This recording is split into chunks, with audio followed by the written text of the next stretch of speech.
Hello বন্ধুরা, আমি রাকিব আপনাদেরকে আবারও স্বাগত জানাচ্ছি আজকে খুবই গুরুত্বপূর্ণ এবং কি সচেতনমূলক একটা নতুন ভিডিওতে, যেটা ইন্ডিয়ান ভিসা রিলেটেড।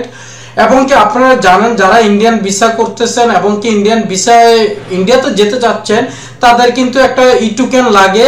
ওই ই টোকেনের একটা কারসাজি কিন্তু বাংলাদেশের দালালরা শুরু করে দিয়েছে। অর্থাৎ বাংলাদেশের যে দালালগুলো রয়েছে তারা কিন্তু এই কারসাজিটা শুরু করেছে। অলরেডি ওটিপিতে টাকা হাতাচ্ছে দালাল এবং কি তৎপর কর্তৃপক্ষ। ইন্ডিয়ান ভিসা রিলেটেড এরকম একটা নিউজ কিন্তু বাংলাদেশের মিডিয়াগুলোতেও প্রচার হয়েছে। এজন্যই আমি আজকের এই ভিডিওটা তৈরি করেছি, যাতে আপনারা সচেতন হন।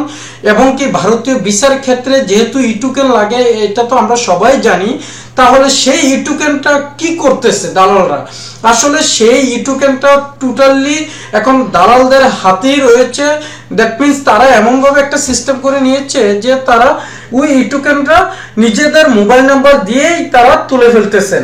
এমনকি ওই ই টোকেন দিয়ে কিন্তু মানুষের কাছ থেকে হাজার হাজার টাকা নিতেছেন। আচ্ছা, আমি বিস্তারিতভাবে আপনাদের কাছে সংক্ষেপে এটা তুলে ধরি। দেখেন কি লেখছে, ভারতীয় ভিসার জন্য দরকার হয় ই টোকেন। সেই ই টোকেন তুলছেন দালালরা, ব্যবহার করছেন তাদের নিজস্ব ফোন, আর সেই ফোন আর মোবাইল নম্বরের মাধ্যমে ভিসা জমা দিতে আসছেন গ্রাহক। এই টোকেন নিতে গ্রাহককে গুনতে হচ্ছে হাজার হাজার টাকা। তবে সম্প্রতি এই দালালদের বিরুদ্ধে অভিযান শুরু করেছে ভারতীয় ভিসা কর্তৃপক্ষ।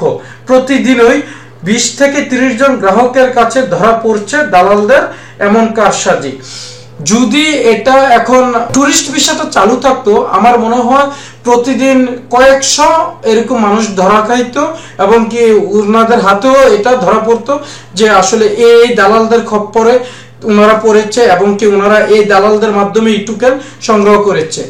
তাই জন্য এখন দেখেন ভারতীয় যে কর্তৃপক্ষ অর্থাৎ ভিসা সেন্টার, ওনারাও কিন্তু অলরেডি তৎপর হয়ে গেছে। যেহেতু এখন অন্যান্য ভিসাগুলো নেই, শুধুমাত্র ইমার্জেন্সি ক্যাটাগরির ভিসা, তাই মানুষের সংখ্যাও কম। আর এখন বাটপারি চিটারি করলেও ধরাটাও খুব সহজ।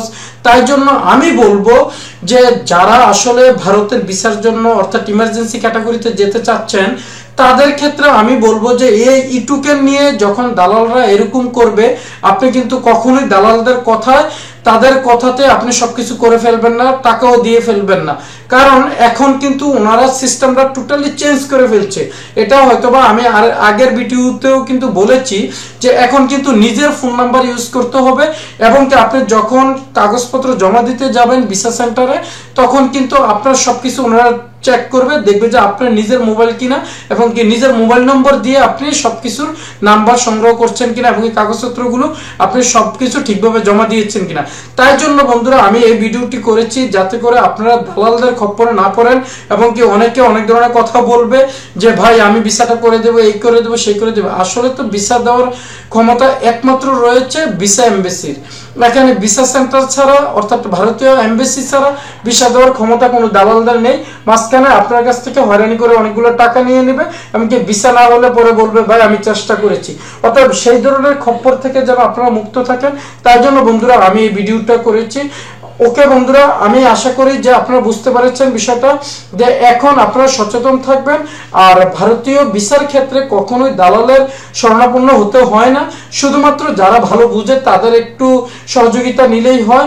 আর আপনিও যদি চেষ্টা করেন নিজে নিজে সবকিছু করতে পারবেন। তাই জন্য বন্ধুরা আমি বলবো যে সবাই সবকিছুতে অ্যালার্ট থাকাটাই ভালো। যেহেতু আমাদের দেশে এই সুযোগ সন্ধানী লোকের অনেক বেশি রয়েছে, অর্থাৎ এই লোকগুলো অনেক বেশি রয়েছে। তাই জন্য তাদের খপ্পর থেকে নিজেকে নিরাপদ রাখবেন। ওকে বন্ধুরা, ভালো থাকবেন। পরবর্তীতে কথা হবে অন্য কোনো ভিডিওতে অন্য কোনো বিষয় নিয়ে। আল্লাহ হাফেজ।